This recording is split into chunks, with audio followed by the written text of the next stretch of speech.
Hi, I'm Shane. And I'm Alex. And welcome to the Race Per Minute podcast. And welcome to our very first post-race discussion. For this time, it's the Belgian Grand Prix here at Spa-Francorchamps. Well, I say here, obviously we're not actually We're definitely there. not there, are we? It would be nice if we were. And I remember you posted a picture that showed that disparity quite nicely with Max coming down the straight. Oh, it's awful, isn't it? One's with the crowd and all the Belgian fans, and then one's without it.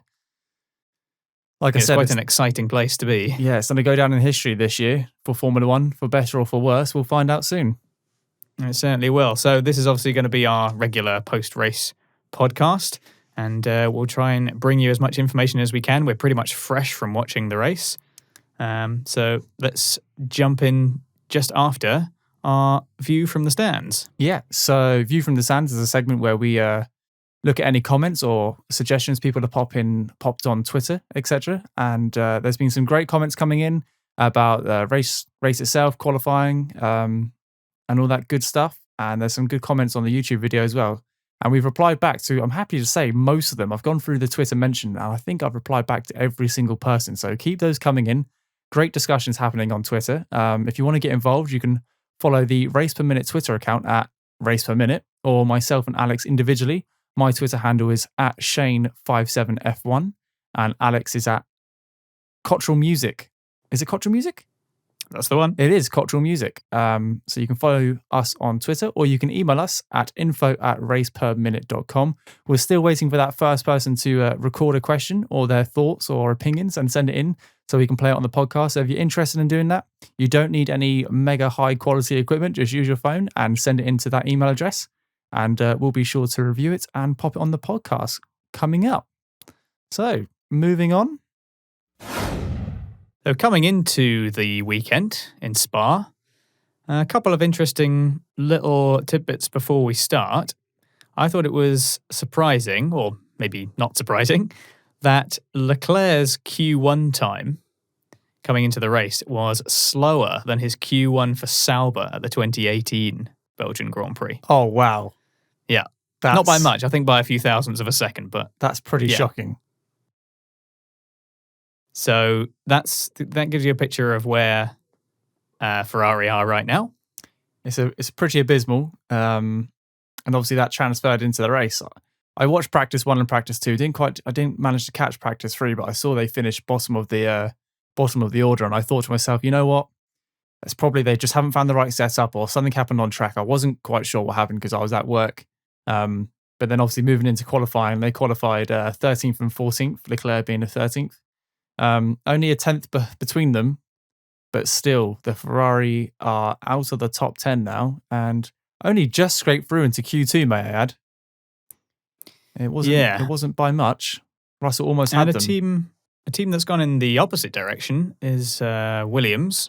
Their best Q time is 4 seconds faster than last year. That's crazy. That's so impressive. I mean, we were already talking about it last week on the podcast about them being brought out and how we hope that they make massive improvements. But to be 4 seconds faster in qualifying compared to last year is just a huge improvement, and I'm really happy. And if that could just transfer into race pace as well, that would be even better, because they seem to be doing really well in qualifying and then just not quite maintaining that position during the race and slip back ever so slightly. But still a little bit of work to be done, but their qualifying performance is getting better for sure. I tell you who, sorry, I didn't mean to interrupt there, but I tell you who did surprise me in this qualifying session: Ricciardo and the Renault. Just Renault together, really. Where did that pace come from? It's come out of nowhere. It's their 1,000 brake horsepower engine. That's what it is. It's amazing. Yeah. Maybe they really weren't messing with that. Maybe they really have focused on straight line speed, and because they did well at Monza last year. They did. So, you're right. They're in good shape coming into this race and coming out of this race and into Monza itself again. So yeah, because they've done well in this race, and like you said, next week's even more of a power track, which will be good for some teams and will be devastating for other teams, especially if it's your home Grand Prix, Ferrari. It's just not going to be a good one to watch for them. I don't usually get emotional watching Formula One, I don't really feel bad or feel great for some teams, but it's hard to watch the Ferrari sink as far back as they have done. And for me personally, that's going to be a massive talking point about in this podcast is their performance, race pace, and strategy.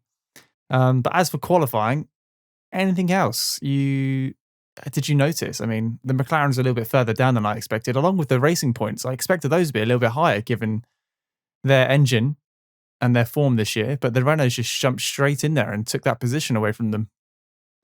Yeah, definitely impressive showing. Ricciardo beating Albon is definitely a hell of a few laps there. McLaren maybe a little bit lower, but they stuck themselves up in the top 10 pretty consistently. So I'm pretty happy with that. I think Norris is the only driver outside of Hamilton, Bottas, and Verstappen who has constantly qualified in the top 10 this year. I think everyone else has had problems. So it's had that consistency that you need, especially if you're going to fight in that particular place. Absolutely. In Formula One. Yeah. You're going to start to challenge the top teams. And that's good for Norris because he had a pretty inconsistent last year. Not through any fault of his own. He had a lot of problems with the cars. A bit like what Sainz is experiencing now at the moment, which is a shame. But he's really pulled it together this year. The consistency's there. He's fighting for points constantly. And yeah, he's done a great job putting that car in the top 10 again, to be fair. Another big surprise from qualifying was Latifi wasn't last. Yes, yeah. Well, yeah. I mean, that is good. He's got to take it. He's got to take it wherever he can get it. He's got to take it. He's got to take all the good points. It doesn't matter that Magnussen didn't have P1 or P2 and, just had like an hour of P3 and then jumped straight into qualifying. So Magnussen did pretty much all his running on the Saturday and was 2 tenths slower than Latifi. So, yeah, fair enough. But Latifi to Russell, that gap is half a second, just over half a second. And people criticise Albon being half a second slower than Verstappen. Obviously, your closest competitor is your teammate, and that's the person you're always going to get compared to. So Latifi being over half a second slower than Russell is not good standing. But it's his first year in Formula One, so we'll see how that continues throughout the year, whether he matures and his driving matures with him. We'll find out. So 44 laps of the Spa circuit, and of course, our final result having Lewis Hamilton just absolutely godlike performance once again. It's crazy. He probably wouldn't like me using that word, actually, because obviously he's quite a devout Christian. Demigod-like, perhaps. Yes. Heroic. But just made it look very easy. There was that one small moment where he reported a loss of power on lap 16, which that woke me up a bit. Turned out to be nothing. That turned out that he'd harvested too much energy and his car was just switching over to use that energy instead. So his car slowed down to remind him that he was doing too well. Yes. And that he should probably just use some of the energy. At no point in that race did Hamilton seem under threat at any point, whatsoever. Like Bottas would get within 2 seconds and then Hamilton would be like, okay, I'm pretty comfortable through sector 2. Bosh, 0.6 of a second. It just answered everything that other Mercedes had. I'm struggling. I don't think there was much of a question being given in the first place. I mean, Bottas was just not really able to get within any kind of threatening position, like you say. Well, Bottas it was 8.5 seconds by the end of the race. Yeah, that's crazy. And going back to qualifying, Bottas qualified half a second slower than Hamilton, and he turned around and said at the end of it, he doesn't know where Hamilton got that pace from, and that just continued into the race. I'm trying to put into words. I've got a list here of all the drivers and what I thought of them, and I've got Hamilton blank because I just can't find the words to describe his performance. It's faultless, and I know that word gets chucked around quite a lot, but he didn't. He was out of DRS range by the time it was enabled on lap 3, and he did that again after the safety car. He just took off. It's just absolutely, it's extraordinary. We mentioned it last podcast. He keeps on peaking, and he mentioned in the post-race reviews. I watched about 10 minutes of that before we've literally come back from the race now, and we're doing this podcast within half an hour. But he mentioned that he's 35, going on 36. And he just keeps on finding more pace. He keeps on feeling more comfortable in that car. And fair play to him. It's days like today where I think he's got 5 years ahead of him left. He's got more than 5 years. He's just unstoppable. He was saying in the interviews with Brundle at the end that, he obviously recognised that he was coming up on 36, but that he'd never felt better. And, he clearly looks fit and his performance speaks for himself. So it's incredible. We could talk about Hamilton's performance for the whole podcast. There's not much else we can say on it apart from it was absolutely faultless. He was under no threat whatsoever. He had a couple of problems with the tyres at the end. Obviously, there was a few questions whether we'd have a repeat of the Silverstone Grand Prix. and having some, with the cars getting lighter and the more pressure on the tires as the cars get faster, whether we would have any massive degradation or tire issues. But looking at the when he pulled up into the 1, 2, and 3 at the end, he had a look at his tire and it looked in pretty good shape compared to some other races. So I've certainly seen it looking worse. Yeah, absolutely. And he turned around and said, "Oh, I was worried over nothing," and that just goes to show that unstoppable. And like you said, 8 seconds. Was it 8 seconds ahead? He finished. Yeah, about 8.5. Yeah, that's crazy. Like that's fantastic. Absolutely fantastic. Bottas was told to avoid the curbs within the last sort of 5 laps or so. So there was a little bit of concern creeping in, perhaps. Yeah, I love that because is it the no-name corner, which is the fast left-hander with a really wide runoff? Well, it's not a wide runoff on the right-hand side, but quite heavy curbs on the right-hand side. And Bottas just constantly running over that with all 4 wheels. And I was like, well, that's not really taking care of your tyres, is it? And also another interesting thing from Bottas, just to stay on Mercedes for a bit more, was he reported a sort of leg numbness or something from braking. Yeah, 10 laps before the end. 35, something like that, yeah. Which is interesting. I'm not sure if that's something that's been picked out and had a spotlight shone on it by the people doing the race directing. But that's a bit of an unusual race message to be hearing. Yeah. I know that the brake pressures in Formula 1 cars is unbelievable. I think someone said over 200 bar going into corners. You have to push down on that, so it requires a great deal of force to. It's like your whole body weight plus the G-forces plus whatever else you got just to brake. But like Martin said, that's the kind of things you iron out after the first race or doing some sessions in the simulator. That's the kind of thing you expect to fix early on in the year. And I know it's a strange year, so might not have been picked up straight away, but. I've never heard anything like that before, to be honest. It wasn't what I expected to hear over the radio. I was expecting to hear something like, "Can I push? Am I allowed to use overtake? How is Hamilton so fast? My tyres are dead." Something along the lines of that. There was this sort of, I didn't know that we weren't allowed to use our faster engine mode to get past one another. Absolutely, and that was questioned after the race as well. And he stuck by it. He doesn't remember a conversation happening that they couldn't use any extra strategy to fight each other. But you've got to look at it from Mercedes' point of view. It was an easy 1-2. So why would you risk that? I think the only driver that I can think of that I have even less to say about was probably Verstappen, who just kind of did his own thing. Yeah, I've got Verstappen down on my sheet, and I've said solid performance expected by Max at the moment. He's on top of his game, getting everything out of the car and finishing constantly in P3, which is easily best of the rest. I mean, I don't want to say best of the rest. I mean, he's up in the top 3. So actually the best of the rest is probably 4th and below. But the car clearly isn't done a challenge to the Mercedes at the moment. Unless they have a strategy area. If there were no Mercedes, then it would just be Verstappen dominating instead. So, there's still that sort of 14-second gap or so that there tends to be between him and 4th place. Yeah, 18 seconds. He was very good off the line. 18 was it? Okay. Yeah. Oh, no, sorry. That wasn't 18 seconds. I'm looking at the time. Additional time. So no, he was only 3 seconds in front of Ricciardo at the end of that race. But Ricciardo was pushing, to be fair. So yeah, Verstappen was very good off the line, but there's that short distance down to Lecombe, so that's made an overtake unlikely. There was a little bit of toing and froing with Ricciardo at the start. It was fun to see. It was good former teammates back toing and froing. I was quite excited when I saw the qualifying results, and it was Verstappen and Ricciardo. P3 and P4 is like, they're going to reminisce over old times. Hopefully we'll see some good battles. And to be fair, for a lap or two, we saw some good side-by-side action. Ricciardo stuck that car in some places it probably shouldn't be. Out driving that car, not doing anything dangerous. But Verstappen is a good driver and defended well, defended within the regulations and kept it in P3. Now we had a safety car course. This was on lap 11, I believe. Initially quite worrying from what I saw. It took him a while to establish what had happened. Yeah, the first shots were, it went from being, we've got a yellow flag, who's had a little moment here, and then the first shots of this big crash going on, so a bit concerning to see at first. Russell just a passenger. Yes, not really anything he could do about that. He was very unlucky. I've got him down here on my sheet, and it just says unlucky, had the potential to do well. And initially, I thought that he had collected the side of Giovinazzi's car. So Giovinazzi had a little bit of a wobble, went off on the right-hand side, and then ricocheted off the tyre wall across the track and into the left. And I thought, oh, crikey, Russell's probably gone into the side of him. That looks like a heavy impact. And it still was a heavy impact. But I think one of his rear tyres came loose.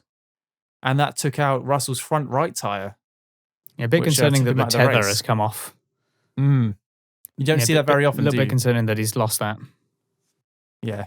Russell made a good point on social media. He said, this is exactly why we have the halo. Luckily, he didn't need it, but it's for cases like those where, in those few cases where the tether does fail and we have 15-kilo tyres bouncing around the track and drivers driving at 140 miles per hour into them, that you're reassured you've got that halo there for your protection. But an unusual accident from Giovinazzi. Just kind of lost it all by himself. Not really ideal if he wants to be proving his mettle in that car and maybe showing himself off to Ferrari. I'm not really sure, but it's. I think there might be other teams at the moment, but I get what you mean. It's not a good show for his consistency, and again, he had a really good start. He was up 4 places on the first lap, but. Yeah, if you can't hold it together through the rest of the race, Did he not do exactly the same last year, but towards the end of the race?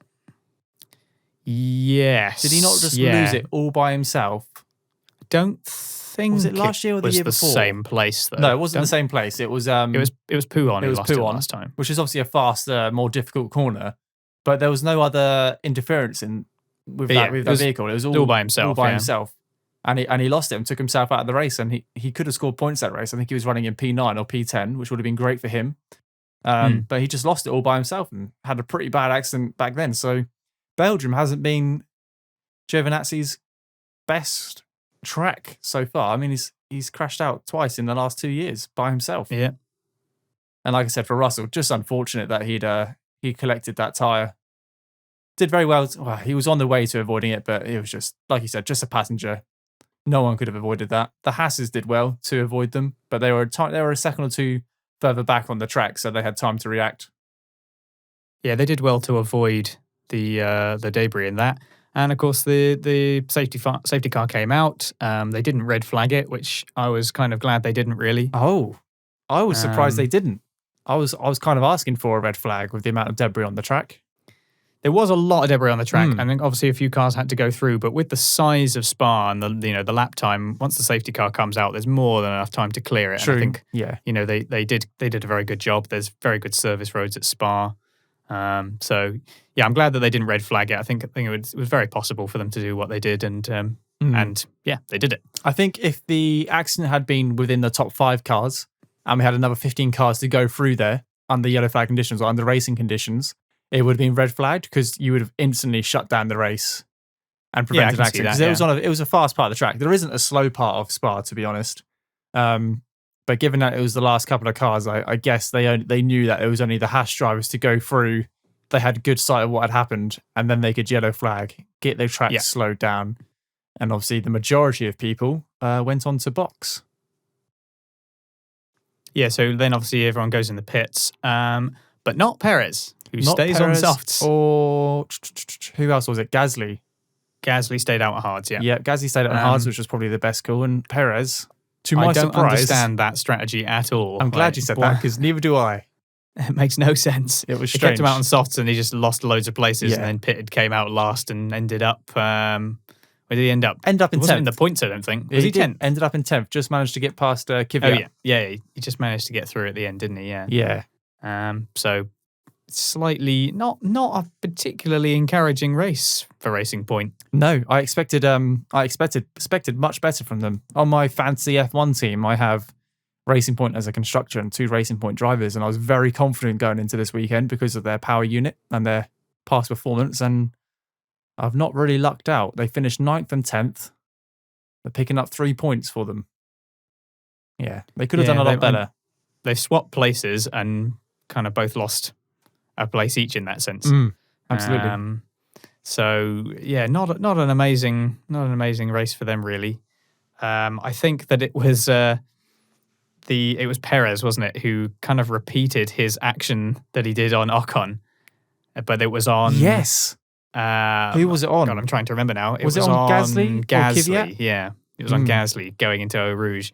That was on lap 2, was like right near the beginning of the race. I mean, what an overtake. But it was a good move, yeah. Leave a foot. Leave an extra foot. There's no need to run it that close to the wall. I think it was it Gasly, did you say? Yeah. And then you heard Gasly on the radio saying that was, that's dangerous, which is fair enough. You hear a lot of drivers on the radio complaining about moves, etc. But when you're going 180, 190 downhill and you've got a concrete wall to your right-hand side and a car to your left-hand side and you've got about 3 inches of gap either side, you're going to get a bit worried, aren't you? Yeah, and Perez also did make a good move on Kvyat as well. This was kind of in the closing stages of the race to get into P9. But I think they must have then lost a position. He got it to get into P9, but I think somebody else got past them. I'm trying to remember exactly what took place. Gasly was on the charge, wasn't he? Gasly, I think, must have just got through. Yeah. But it was a good move that he did on Kvyat. But other than that, I don't have loads to say about Racing Point other than that it was a bit underwhelming and I didn't really see anything from Stroll. I don't think Stroll overtook anybody. No, I think... Where did he start? Let's have a look. I think he started around that. Let's have a look. Qualifying. Stroll started in P9 and finished in P9. So Stroll had a very consistent race. Didn't do much. The Racing Point didn't get much TV time anyway because they weren't doing much anyway. Even when Perez was making his way from the back of the grid to the front, you'd see the odd replay, but nothing else. But yeah, like you said, to summarise Racing Point, just a bit underwhelming given that this was a track which I would have said, and a lot of people would have said, was pretty suited to their car. Yeah, and a strange strategy choice on Perez. I think he probably could have been, maybe 3-4 places higher if they just tried to allow him his pace to keep going. But when he stayed on those softs for too long, he was just losing loads of places. And yeah, very strange decision not to pit. And the safety car was out for a while as well, for three or 4 laps. So they had the time to either do the double stack like some teams did, or to do it one after the other like other teams did. And they just chose to not do any of them. So yeah, points were definitely on the table. They have scored points. They've scored 3 between them. They definitely could have been a couple of places higher. Well, Perez at least, and Stroll. Just, I don't know. Didn't really see much of Stroll, to be honest, like you said. He just kind of stuck where he was. Speaking of pit stops during the safety car, Ferrari were not ready for Leclerc when he came in for the first one. And it was the first of 2 poor stops for Ferrari. I think Leclerc was 5 seconds stationary at one point, apparently losing hydraulic pressure. I think they were pointing out they were doing some kind of repressurizing. They were definitely not pumping something into there, but repressurizing something in his car. The hydraulics. Probably they lost a load of time like that and ended up last. He did set the fastest lap shortly after that, but it didn't last very long. No, I wasn't expecting anyone to get fastest lap apart from Hamilton. Until Ricciardo did that at the end, to be honest. Yeah, Ricciardo was pushing very, very hard at the end. He did a great job. He took so much time out of Albon. He really did. A few more laps and he would have been passed. Yeah, that's a shame. Do you mean Verstappen? Yeah, he was pushing Verstappen, wasn't he? Because Albon was 6th and Ricciardo was 3rd. Yeah, back to Ferrari and their pit stops. I think Leclerc pitted 3 times in that race, or twice or 3 times. And was at the back of the grid. And Vettel as well. I think Vettel only pitted once from mediums to hards and was complaining that the hard tyre wasn't performing as expected. He had no grip. And at one point he said he wanted to box because he was never going to be able to he was never in a position to overtake Raikkonen or Kvyat. And the team said no, basically, and to carry on. Yeah, he was basically begging for a stop on lap 34. And even after he locked up going into turn 1, which looked like a bit of a, everyone was locking up towards the end of the race, but he locked up with 10 laps to go into turn 1 and said he had some vibrations, and the team still said, nope, you're gonna crack on, you're gonna make this work. I'm not sure what Ferrari are playing at, because whilst on the subject of Ferrari, Leclerc radioed through, or the team engineer radioed through to Leclerc and said, "We're going to go with strategy Bravo or Charlie." Or was it Charlie or Delta? They didn't seem to decided on which one it was going to be. Yeah, they had no idea themselves. They said they were evaluating both options, and clearly one option was to go full throttle on the hards, push as hard as you can, run that car to its absolute maximum potential and box again. And one of those options was, let's make these tyres last. And that was made very clear by Leclerc responding to that radio saying, well, I need you to make a decision because they're both different strategies. So once again, the Ferrari strategy team or the individual strategist, I'm sure there's more than one person, really not having a great time. And their drivers are making more calls than, the team themselves, which they're being forced to, because the overall problem seems to be that they're just a bit too passive. They're just not really able to concentrate. I think this was particularly telling as well when there was the red flag beforehand during FP3 was the red flag, if I'm remembering that rightly. Yes, it was a billboard, wasn't it, or some sponsorship signage? Yes, yeah. So so that happened, and it was particularly telling that when Vettel was like, "Why is there a red flag?" His race engineer was like, "Oh, we don't know."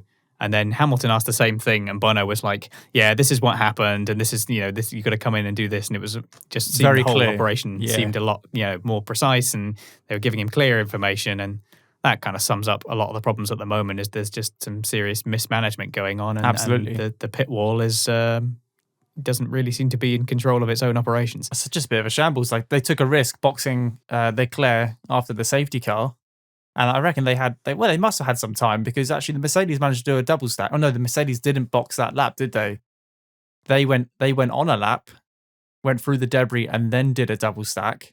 Whereas Ferrari came in that first lap and did Leclerc, and the tyres weren't ready, like you said.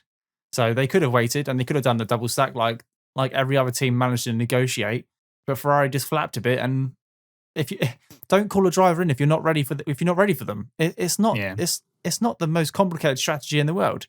If you can't get 4 tyres out there and the wheel guns out there ready in time for your car to come in, don't call your driver in. Don't have them stationary for up to 5 seconds, which they especially with the race being neutralised, they weren't going to lose any places. I mean, it couldn't have got much worse than, let's be honest. Yeah, the car in general is clearly very weak in a straight line, and in some cases was slower on average through the speed trap than their customer cars. Mm-hmm. Giovinazzi was faster than Leclerc a couple of times through the speed trap. It took Leclerc a surprising amount of time to get past Grosjean. It was not a great weekend, and I think obviously a lot of there are sort of two sides to the current Ferrari thing in that obviously they're having a terrible season, but it's Ferrari have been around a long time. They've had terrible seasons before. So it's not quite as apocalyptic as it's sometimes made out. Like they can get back on their feet. It's obviously a bad season now, but in the grand history of things, I feel pretty confident that they're going to get back. They have been one of the few teams challenging Mercedes over the last 10 years. It's not been quite as good as maybe some had hoped. They've obviously not won a championship, but it's not the end of the line for Ferrari. Like they're just having a particularly poor championship that's highlighting many of their potential flaws and problems. Whereas, as we talked about Williams last time, they've had problems, but they've had those problems for a really long time. So it almost seems expected and acceptable. I get what you mean. So you're making a very good point. It's understandable that we're hammering on Ferrari, and obviously they get extra money and they've got all the history, so they should have all the experience. And there's lots of reasons why they should be doing better, but it's not like it's not quite as apocalyptic as it's being made out to be. Like I'm sure that they'll bounce back. It's just it's a shame that it's quite as so embarrassing as it is at the moment. Yeah, and unfortunately they've got 2 home races, haven't they, coming up? Because they're both in Italy. They're going to get shamed at home twice. I know, it's awful. And they're just you never know. At the start of the year, they were like just scraping into Q3 and finishing in the points where Leclerc was, and this is their first double 0 points. So hopefully next week it will be better. But I can't see that happening, unfortunately, with the nature of the track. Speaking of which, just the last touch on Ferrari, because I don't want to bombard them for the whole podcast, but obviously Sainz didn't start the race, which is a massive shame. He had a engine issue, which resulted in a exhaust failure, which was evident on his out lap or his installation lap to the grid. But he was obviously in the garage watching the live feed and saw Vettel lock up into turn 1 and then just shook his head. Yeah. And I thought, damn, what is going through this guy's head at the moment? He's got a very competitive race car at the moment, sat comfortably, is it third in the championship now? Oh, okay, I wouldn't say sat comfortably third in the championship. McLaren's on 68 points and Racing Point are on 66, with Ferrari on 61. But sat third in the Constructors' Championship, and he's just about to go to a team which is performing like it is at the moment and will probably be the same for next year. And this is for every single team. I can't see much expenditure or development going on into next year, as it is the last year of the current regulations. Everyone will be putting their money and time and, experience into the following year. Yeah, very little will change, I'm sure. But it's, science is probably thinking a little bit further ahead, I would have thought. He's got a long-term plan, hasn't he? I'm not sure how long his contract with Ferrari actually is. Neither do I, actually. Perhaps somebody can let us know, send us a comment or something. But I would have thought he's probably thinking a bit more long-term. I mean, Ferrari, as I've said, it seems pretty likely that they're going to get back on their feet. Yep. Fairly soon. What with the new regs and everything, you'd hope that they might be able to get back to being competitive then. So they might turn I can it only around. assume he's banking on that. Yeah, they might turn it around in a couple of weeks' time. It doesn't take much to ruin a race car, and it certainly doesn't take much to then bring that race car back up to perfect spec. If they find something super which sensitive, works for them, aren't they? Yeah, exactly. There's a very fine margin they're working with, and hopefully they'll get it right going forward. So we mentioned Carlos, obviously he didn't start the race. That made McLaren's overall race somewhat blunted, which is a shame.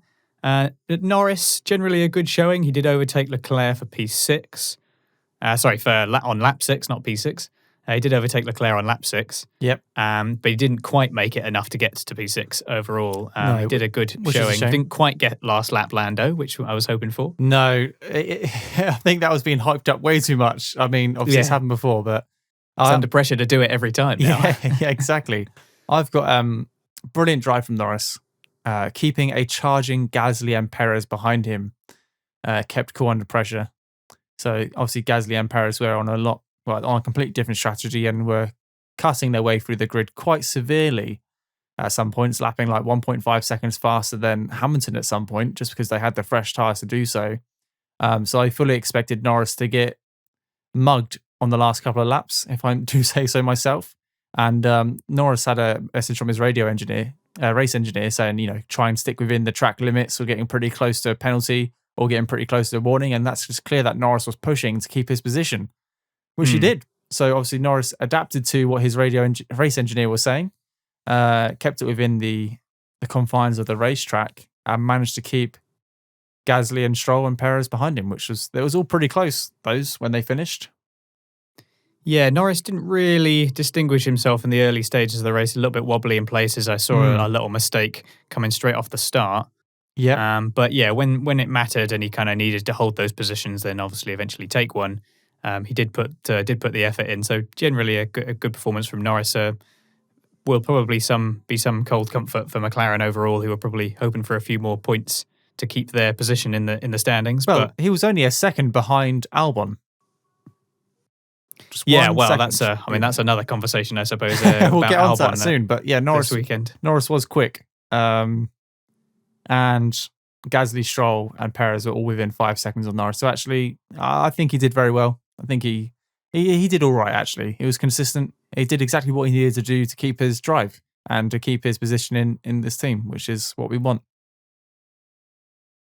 Yeah. So speaking of Albon, then if we just go back to Red Bull for a moment, by about lap 7, Albon was about 10 seconds behind Verstappen and was kind of struggling to make up on the Renaults. I'm still not yet particularly convinced that this isn't just Verstappen being on a completely different level. Albon had a particularly good overtake on Perez into the bus stop. Yep. He obviously overtook Gasly at one point. It was a bit later than it really should have been. He needed to get past a little bit earlier. He was on those mediums. He needed to take advantage of having a bit of extra pace. Yeah. Didn't quite do it, but he did have a nice long stint on them, so that was quite good. It's kind of hard to really say Albon did anything wrong, when compared to Verstappen. I think just, the gap between them is there because, Verstappen is just a very, very special driver, and it's always going to, it's the Verstappen curse, isn't it, at Red Bull? Who can really match him? Verstappen's just very good, and he's obviously had a lot more experience in that car. So he's got the time behind him. Like I said, Verstappen had a solid performance and did everything expected of him to finish P3. Kept up with the Mercedes for actually the most of the race, to be honest. Fell back and towards kept the end. Bottas honest as well. Yeah, Definitely exactly. kept Bottas Apart from the last couple of laps where they all kind of separated because I think they knew that they were going to finish 1, 2, and 3, and they were all probably nursing their cars. Kept Bottas honest and almost had a couple of fights, but back to Albon. Different strategy towards Max. They mixed up the strategy again, and Red Bull are very good at suggesting alternative strategies and reacting to not reacting to qualifying your plan once you've qualified, but reacting in the race. And P6, it's all right. It's acceptable. I would have liked to seen him get in front of in front of Ricciardo and Ocon. And finish a surprise strong result from Renault pushed him a bit back a bit further. It's just a shame that he couldn't. I feel like Albon just needs a good finish or two to finish directly behind Verstappen, instead of a couple of cars in between them. So it'll come. I think he's still got time. It wasn't a terrible race for him, and that's the main thing. It was a good race by him. Did some good overtakes, some good defending, and brought the car home at the end of the day and scored some good points. Scored 8 points for the team. Sort of a year on from his move to Red Bull, isn't it? So exactly 1 year. Yeah. It's. I thought it was generally a good performance. It's always going to be hard to match Verstappen. Again, surprise Renault result pushed him back a bit further. Had a good stint on the mediums, so kind of hard to fault Albon much. Maybe a little bit slower getting past Gasly than he should have been, but that's about it really for me. We say it's a year on, and obviously it is because he started in the Belgium Grand Prix last year, but usually there's only a 3 or 4 month gap over the winter break between drives. So he did half a season last year and then had 4 months off, which then turned into 8 or 9 months off. So actually he's not had a great deal of time in that car. He had a lot of time in the car last year, did half a season, but then whereas Verstappen's had 3 years in that car now, Albon's jumped in this year, only racing for 6 months in the Red Bull, and is expected to put it all together within the first couple of weeks. So, actually, given his situation, I'm very happy with him and how he's performed, especially in this race. To be honest, yeah, I'm happy. So let's talk Renault then. Both drivers were fighting Red Bull well at the start. They've clearly got very good straight line speed. It's also interesting that the two Renault power cars seem to be pretty good on tyres. Yes, no issues with Ricciardo at the end. In fact, he radioed through saying a little bit of grading, but I'm absolutely fine. Yeah, he was quite happy with it, and he had an absolutely huge push. Yes, at the end, obviously, eventually getting that fastest lap. Yeah. Ricciardo was, very impressive all weekend. Good overtakes on Perez and Gasly. I think he got overtakes on. Yep. And Ocon strong as well. He had a very comfortable overtake on Gasly around the middle of the race, about lap 20-something. Finished 22 seconds behind Ricciardo. Yeah, but he made it P5 on that last lap. He did, actually. Yeah, it was a last lap dash for Ocon, which is it paid off really well. It's a good track to get a last lap overtake on because the nature of the track, I know it's a fast track, but the nature of the track only allows a couple of places to overtake, and he managed to get a really good exit on the penultimate straight, and that secured him P5, which is 10 points for the team. So overall, I mean, Renault did really good this weekend. They were very impressive, yeah, and they're shaping up nicely, as we said before, going into the next race, which we know they've done well at before. Yep, they were good there last year, so could be. I'm quite happy to see Renault fighting a bit closer to the front. It's a nice mix-up, isn't it? You take Ferrari out of the question, and all of a sudden you've got teams like Renault, which are like jumping up to P4 and P5, and we're battling for podium places the first couple of laps. Which is a lovely change. It is. It's a great change, and I welcome to see it. Unfortunately, it's taken Ferrari to take a back seat, but this is the kind of mix-up we love in Formula One. We've always said that the midfield battle is always going to be the best, and well, look at it. It is shaping up to be very interesting. I know that I've expressed my incredulity at Alonso returning to Formula One. Oh, I forgot about this. But I mean, it could even be fighting for podiums if the car really is improving this much. It could happen. I mean, I will still be very surprised if it happens. But yeah, based on the performance we've had today and a possible performance at Monza, yeah, maybe they really are starting to hone in their car and get it competitive again. We'll see how Monza. We know that Monza Alonso goes. is. Yeah, but we know that Alonso is the master of getting the maximum out of a car, even past what it's been expected to get. So yeah, it's not beyond it no longer feels completely beyond the realms of possibility to me. I have to admit. Very true. And like you said, Alonso is the expert of getting 110% out of a car. Ricciardo is by no means bad. I think he got 100% out of that car today, drove it superbly, managed the tyres, pushed at the last moment, at the correct moment, and really showed what that car and what he is made of. But maybe Alonso could bring in that extra 10% and maybe push the team forward a little bit. Forgetting that obviously it's Ocon and Alonso next year, and Ricciardo's going to McLaren, so all to play for. It's gonna be interesting. Okay, let's go to some of our, because I think we're now just sort of moving on to our teams a bit further at the back, who I admittedly have a bit less to say about, like Haas, for example. Magnussen made it past Latifi earlier on. I guess that was to be expected, you might say. Other than that, pretty uneventful for the American outfit. Magnussen finished P17. Yeah. So finished stone dead last. And Grosjean finished P15. So just not really any signs of improvement from them. No. Obviously, they're lumped with that Ferrari engine, which I'm sure they're not quite so happy about this year. Yeah, definitely doesn't help, does it? And there's just work to be done in that car.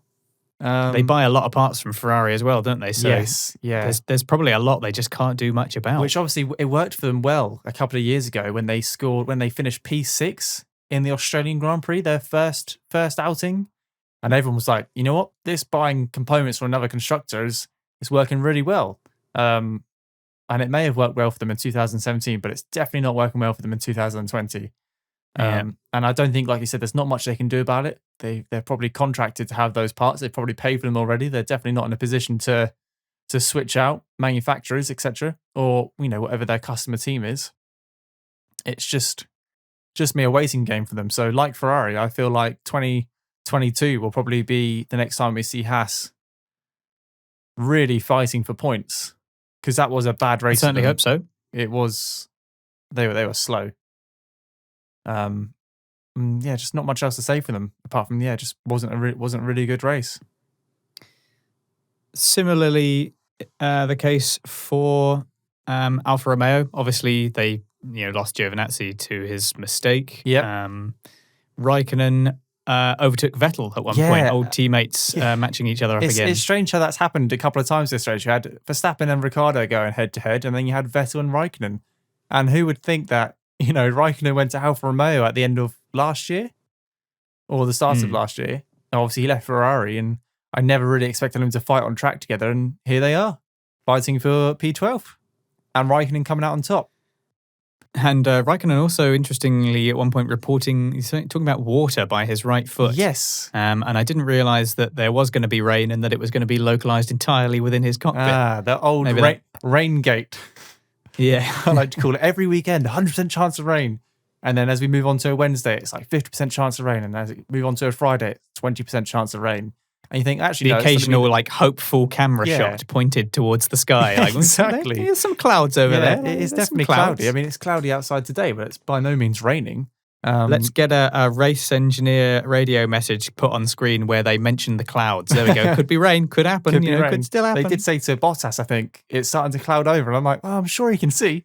I'm sure he's when he's going up a Rouge, I'm pretty sure he's got a good view of the sky. Maybe we just need to put a water park in the middle of the Belgium Grand Prix and have some rain. But no, what a shame. That would have definitely spiced up already an interesting race, to be fair. But a bit dangerous, mind you. Yeah. Going back onto what you said, water around his accelerating pedal or his right foot.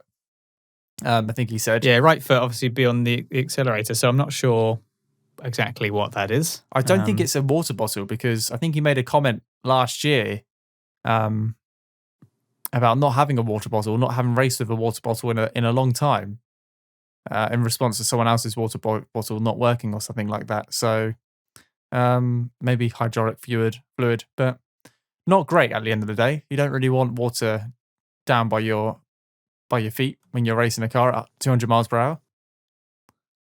Yeah.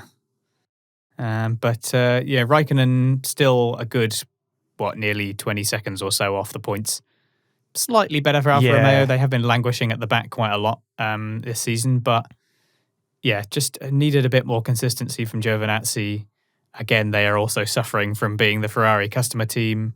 They probably have a little bit more control over the design of their car than Haas do, who I think buy a lot more parts.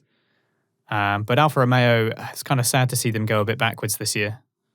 Yeah, it is. It is what it is. Like you said, there's 6 Ferrari-powered engines in the bottom 8 now. Well, in the bottom, it is in the bottom 8. So it's not looking very good. Certainly started in the bottom 8 and finished in the bottom 8. What about AlphaTauri then? So let's start with Kvyat. Just missing out on the points. Kvyat. He again, I think I've said before to you that that Danny has got to be one of the sort of least noticed drivers on the grid. Well, he was noticed when he out-qualified Gasly, because it's the first time he's out-qualified Gasly this year. Yeah. And then there was a lot of hype behind him going into this race. And despite the it's interesting that on strategy, Drive to Survive, he never gets spotted. He's never on Drive to Survive. They never interview him. He's never there. Like, I don't know why that is, but just in general, I think he kind of has been a little bit nondescript. But like you say, he out-qualified Gasly. That gave him a little bit of attention. And finished 17 seconds behind Perez. Yeah. So 17 seconds behind the points. Not great. Started where he finished where he started. Oh, did he? Did he qualify 11th? Yep. So that's so arguably one of the better positions to qualify. If you've done out of 8th, 9th, and 10th, if you've done a qualify 11th, then you get a free set of tyres, don't you? Brand new tyre choice. So arguably on the better strategy. Boxed when the safety car came out. So had the better strategy on the race as well. And yet Gasly managed to outrace him. Which is Gasly, I mean, just proving his quality over him again, just outracing him. I think Gasly had the most overtakes out of anyone. Wouldn't surprise me, because he was in my notes. I was noting down all the overtakes, and it's just like Gasly. Like, fair play. So there's he was speaking to Dr. Helmut Marko at the start of the race as well. He was hanging around the AlphaTauri, and me and my other half were wondering what kind of conversation they were having. Yeah. I've still got my eye on you. You're still part of this Red Bull junior team, or you're still part of the development program, so don't let us down, and drop back to P17 and finish P8. So actually a very good drive from Gasly. Excellent drive. They were saying, I was watching an interview before the race, the classic Sky Sports ones which repeat the whole week prior to the race, and then you watch them again on the race build up, but it was with Albon, and he was saying that the other Gasly and Kvyat agree that the Toro Rosso drives better, but the Red Bull is faster. So what do you go for? Do you go for speed, or do you go for consistency and drivability? And Gasly is just doing very well. So very happy. In the case of the AlphaTauri, it seems like he's just very comfortable in that car. Yeah. He's able to take advantage of his particular driving style. He overtook Vettel again. Not the first time we've seen that this season. Gasly only finished 5 seconds behind the Red Bull driver Albon. Yeah. So maybe it just comes, and I've touched on this a couple of times. Less pressure, not expected as much, not expected to finish in the top 3 all the time, like the Red Bull drivers are. Well, he was called up in the first place because he was showing his quality. Yeah. It wasn't like, oh, I guess we'll take Gasly then. No, because he was a good driver, and he still is. He's not stopped being good. And, he didn't forget everything when he went to Red Bull. It was just the, like you say, pressure, the car. Yep. And he's just more consistent with AlphaTauri at the moment. I wouldn't blame if he wanted to stay exactly where he was. Yeah, if he's happy there, then why not? I don't think he's at risk of losing his seat. I feel like Kvyat maybe, just because he's just not being noticed. Like you said, he's not really making a name for himself.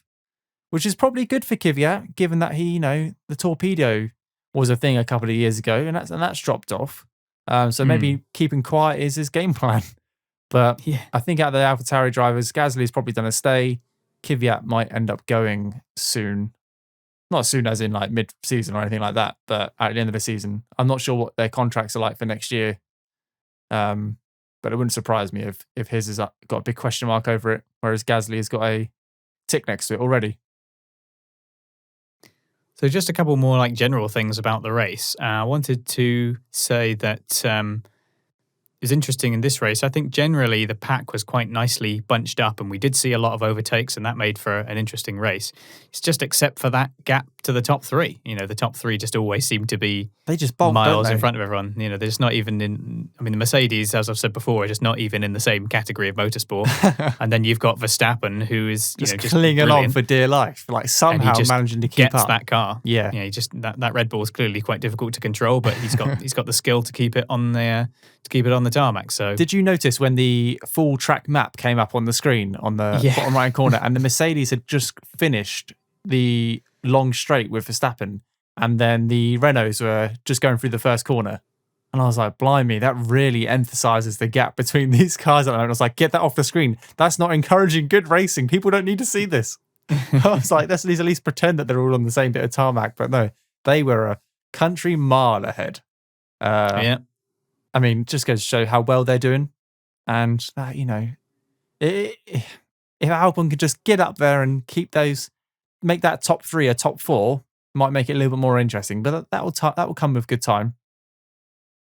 We also had another one of everyone's favourite AWS reports. We had one that showed Hamilton's tyres on like 10% or something. Again, I still don't know what they're supposed to mean. It's based on nothing. What Surely, are we looking at? Is that 10% tyre left? Is there only 10% tyre life left? I don't know. Or 10% of its performance, I guess. Is it? Yeah. Oh, unbelievable. But again, that suggests a much, much greater drop-off in performance than there actually is. Yep.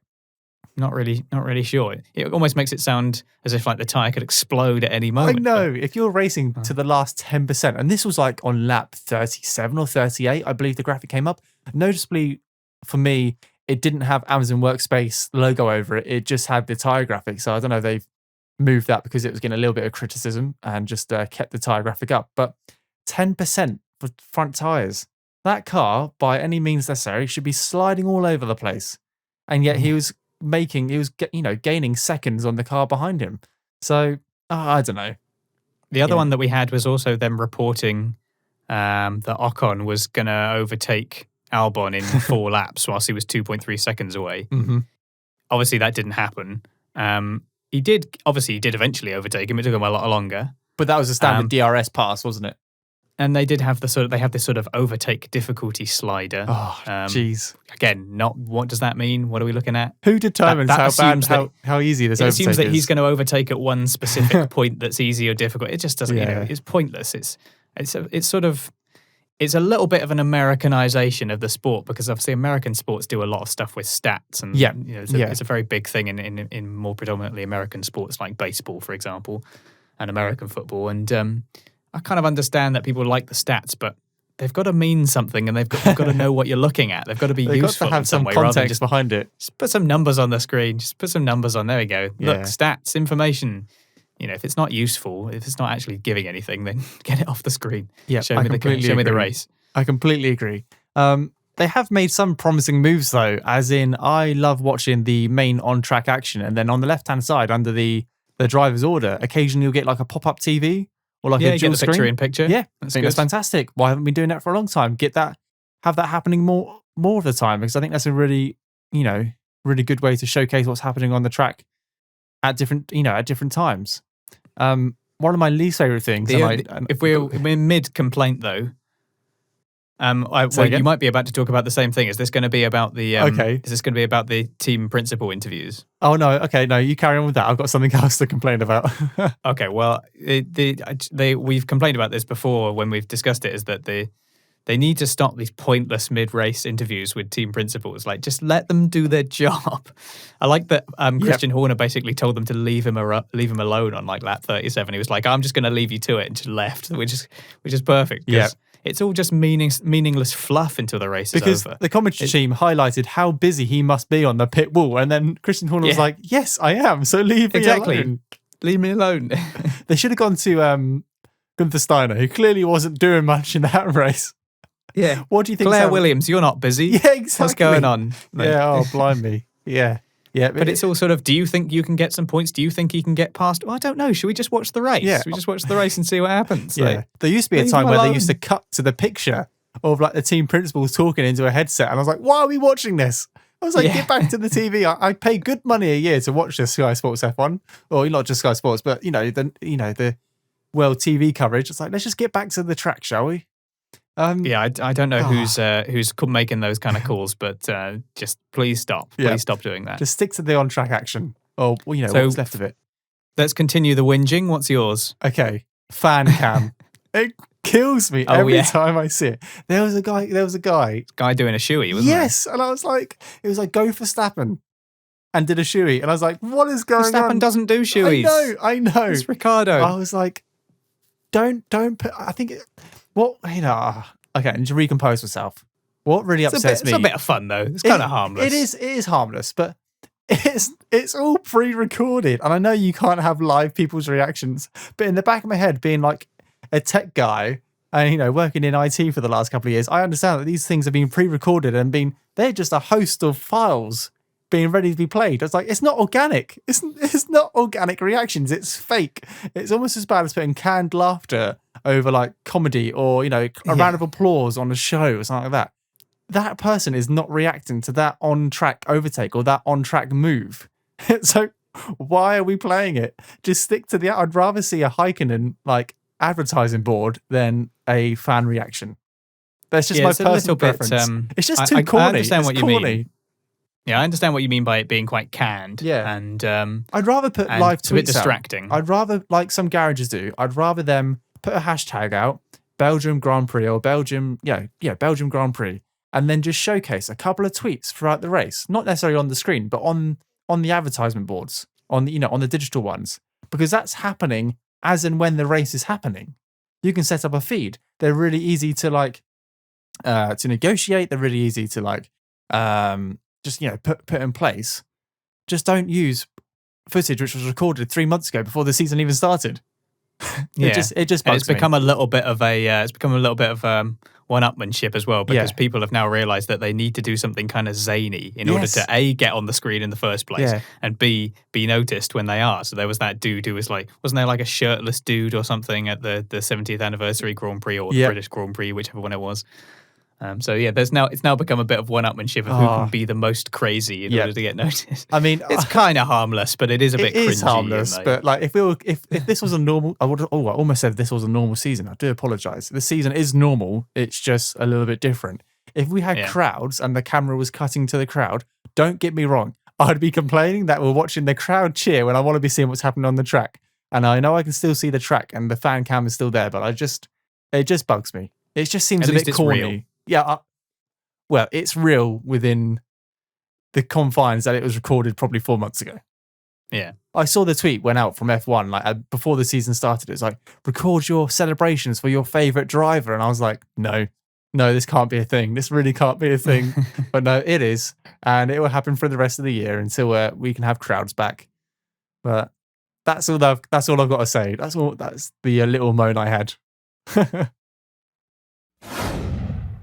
All right, Alex, moving on to driver of the day and the championship standings. So this is the bit of the podcast where we discuss who we think the driver of the day is, whether we agree with the publicly voted driver of the day, and who gets our vote, and looking at the standings for both drivers and constructors after the Belgian Grand Prix.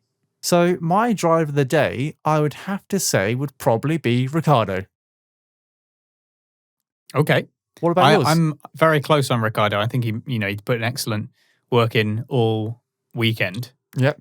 I think I have to agree with the vote which put Gasly, just simply because he ended up at the back and got to do more overtakes than anyone else. Yeah, very true. Yeah. I think he's put a great shift in. He's showing his quality. I think by a whisker, it's Gasly for me, but Ricciardo, very, very close second place and made an amazing stint at the end. He's been, really good across the whole weekend. But in terms of just the race itself, yeah, I'm going to have to say Gasly and agree with the masses. I agree with the 18% vote he got. Yeah. And it was only 18% because I Not believe... exactly a majority. No, but like you said, it was so close to cool. Ricciardo was a close second or third, I believe. So, yeah. That's what we call a British election winning majority. Oh, no. Yeah, that's exactly what we call, where one driver just about tips the scale. So, now, do we want to agree on one going forward, or do we want to... I think we should actually agree on one going forward, because it'd be interesting to look back at the end of the year of who our predominant driver of the day is. So I'm going to budge, and I'm going to go with Gasly, just because you make a very good point that he was stone dead last at one point, and he made some great overtakes, didn't have the optimal strategy, and managed to score decent points, and outperformed his teammate as well. So, yeah, I mean, driver of the race weekend, Ricciardo, but of the race driver of the day, I think Gasly has really kind of like shown his racing credentials, got those overtakes done. Yep.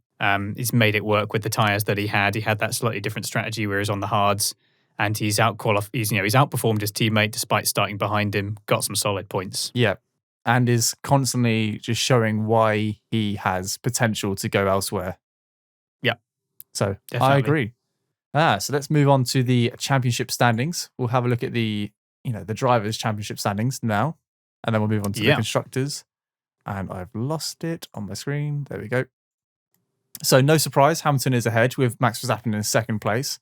There is currently 47 points between Lewis and Max, with Bottas 50 points behind Lewis on 107 points.